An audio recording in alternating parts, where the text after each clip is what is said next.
PT PN 4 Palemko Regional 1 Kebun Bangun laksanakan tapak timbun terhadap tanaman menghasilkan. RMN Simalungun tanggal 20 Agustus tahun 2024.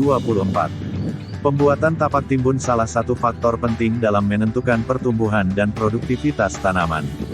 Pembuatan tapak timbun bertujuan untuk mengaktifkan akar adventif dengan diaplikasikan pada piringan kelapa sawit yang mengalami penurunan tanah sehingga akar terbuka. Akar yang terbuka tidak dapat menyerap unsur hara pada tanah.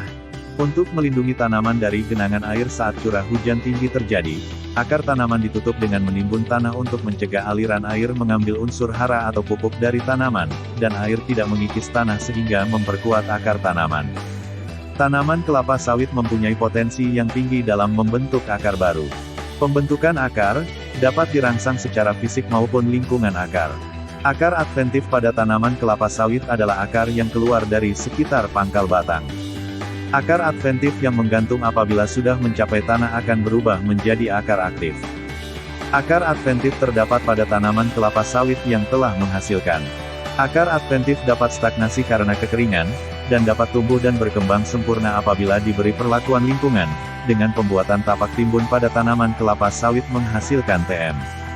Seperti yang dilaksanakan Afdelim 1 PT PN 4 Regional 1 Kebun Bangun, laksanakan pembuatan tapak timbun pada tanaman sawit tahun tanam 2012 pada Oktober tahun 2023.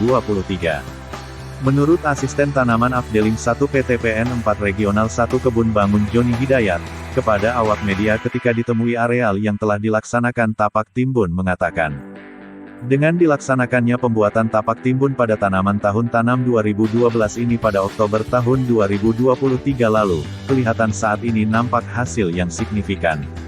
Akar tanaman menghasilkan ini menjadi semakin kokoh, pupuk yang kami tebar di setiap pohon terserap sebagaimana mestinya sebagai nutrisi yang dibutuhkan dan berat tandan yang dihasilkan juga meningkat, dan tak kalah pentingnya, pembuatan tapak timbun juga untuk mencegah penanggulangan jamur Ganoderma. Ujar Joni dengan semangat ramah dan bersahaja. Rakyat Madani melaporkan dari Simalungun, Sumatera Utara, *Chan.